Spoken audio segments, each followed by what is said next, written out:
interrupt our program to bring you this important message. If I fall to death, don't you let me stay. Please leave me your hand. Help me find my way. If I fall for grace, don't you let me stay. Help me find my way. Keep me in the rain. If I fall, I don't wanna go anywhere God's not. It's a light show every time I drop. Can you hold me down even when you're not feeling me? It's what I call accountability. If I fall down. Good morning, everybody, and welcome to the Halloween edition of the Men of Iron podcast. Yes, I'm kidding. It's not the Halloween edition. I don't want to get in any trouble. I just want to talk about accountability. I just want to finish it off. It's the fifth Monday, and I've been talking about it for 4 Mondays. I had some awesome guests. Man, that was fun. Did you guys like that? At least you got to hear somebody besides myself. But today you only get me, so maybe I'll keep it a little bit short. But I definitely wanted to give you a nice introduction there. Get your energy up on a Monday morning. Last Monday of the month. Next month we're going to have Scott Davis, and he's going to be talking about influence. And he's a preacher from down south, so that boy can bring it. And hey, make sure you subscribe on Spotify or Apple Podcasts. People always ask me, how do they find the podcast? Like Spotify and Apple Podcasts, it's on there. Also, menofiron.org. Send us an email, and we'll get you hooked up. Or you can just go on our site and sign up for the podcast. But Apple Podcasts and Spotify, you can follow us there, Men of Iron, and you will get updates when we release new episodes. Thank you for your support. We appreciate it.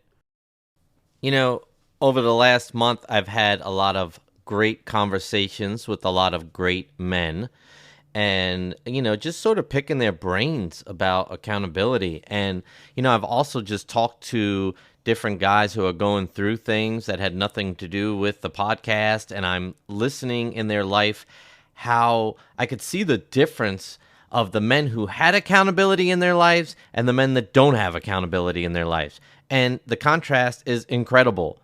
I'm just telling you, it's, you know, fighting a battle alone, it's just really a great way to ensure failure. You know, you could hide alone. You could hide.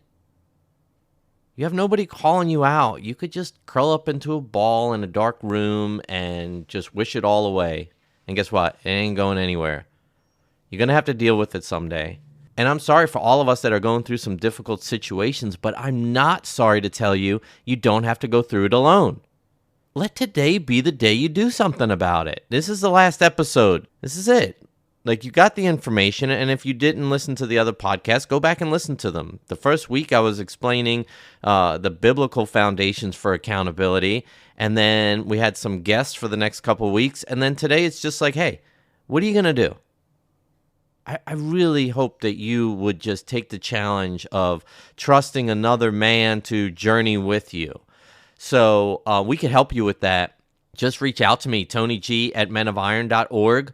And we'll set you up with somebody. I'll talk to you. I'll go grab a coffee with you. We got plenty of guys on the staff that can help out. And we got men in waiting that are looking to be mentors. If you want to be a protege, we got small groups lined up. We got mixers lined up where you could just meet somebody. We got something for every level, for every place you're at. There's no excuse. Like, this is why we exist. You know, 17 years ago, I signed up to be a protege in the first year Men of Iron was birthed. And I got to tell you guys, I didn't want to do it. I did not want to do it. But I would not be here right now talking to you on this podcast if I didn't. Small steps of obedience will bring great blessings from God. But, you know, we sort of got to be listening to get those nudges or be in the place, you know, be in a position to get those nudges. You're getting one right now, possibly.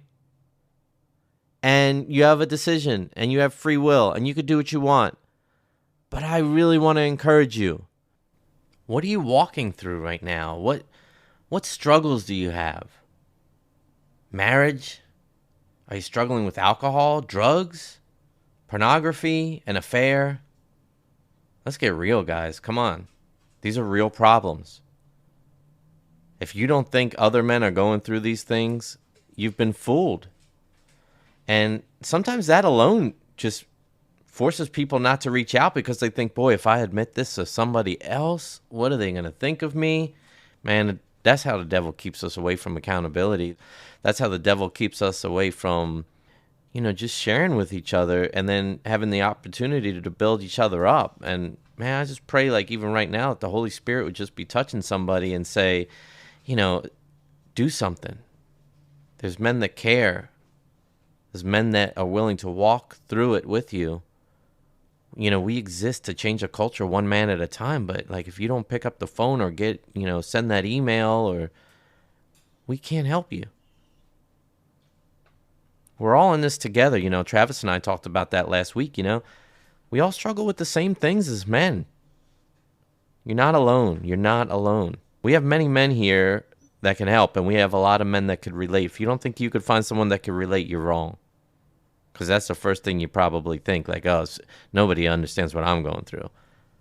I got a lot of guys that would kick back on that one. Trust me. Okay?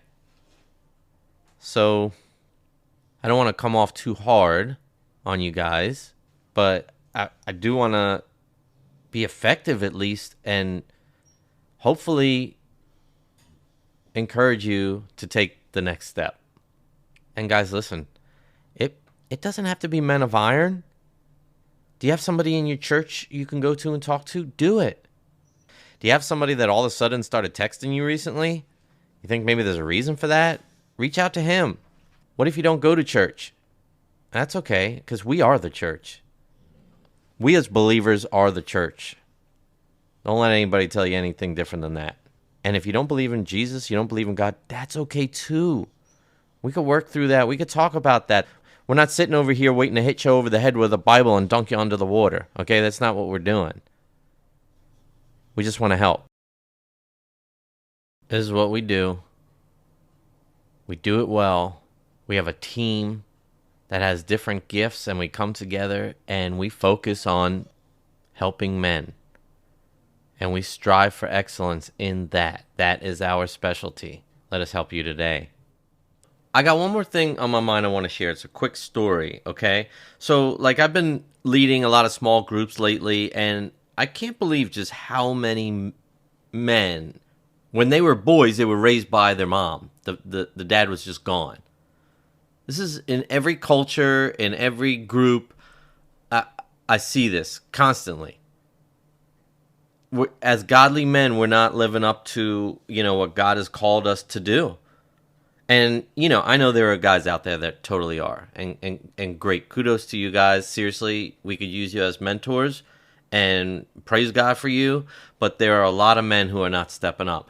And my reading in Judges 4, I was looking at, let me pull it up here quick. So Deborah sent a message to a man named Barak and asked him to come meet with her. So he goes and he meets with her, and she tells him, Deborah says to Barak, "The Lord, the God of Israel, commands you, go and gather 10,000 men. Lead them to Mount Tabor. I will make Sisera, the commander of King Jabin's army, come to you. I will make Sisera, his chariots, and his army come to the Kishon River. I will help you defeat Sisera there." That's what God says. So Deborah, this woman, is telling this warrior, this man, Barak, hey, God's going to deliver this right into your hands, right? And this is what Barak says.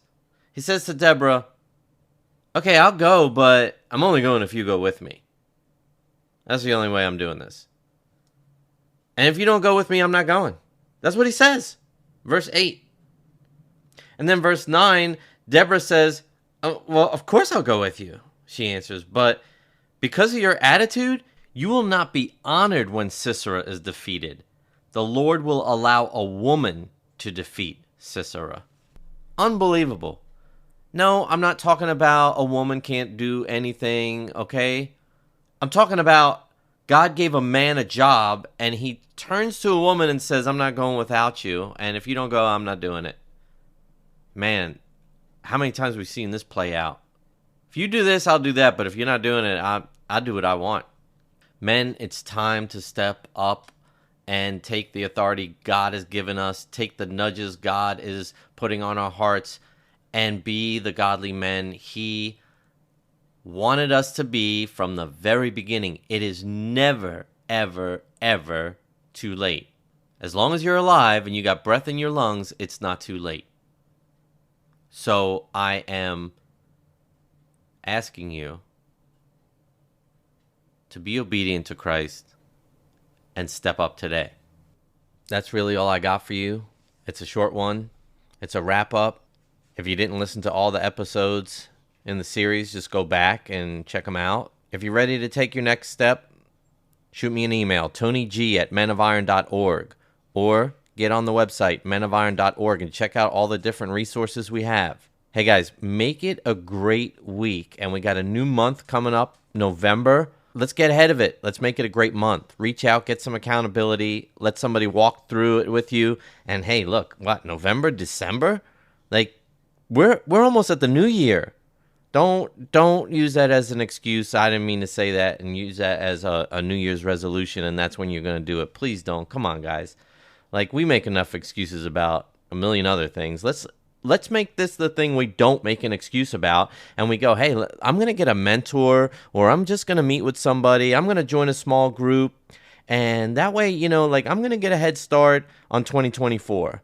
Because I'm not playing around. I'm ready to, just see what God has for me. Boy, I got to tell you, one of the greatest things I ever did was stop controlling my own life. And thanks to the grace and mercy and patience of God, He is cleaning it up. And, we're working on it every day. And you better believe I'm accountable to somebody. Yeah, I might be a mentor, but I'm also a protege. And I always will be. Both. Never stop learning. Never stop getting better. Hey, remember, next week we're going to have a different subject, Influence by Scott Davis. Stay tuned, subscribe, make sure you're always getting the podcast. Just get involved, guys. Man, I'm excited about how your life is going to change. I'm excited. I really am. All right? Have a great week, and intentionally have a great week. Do something. Take an action today. You can do it. I know you can do it.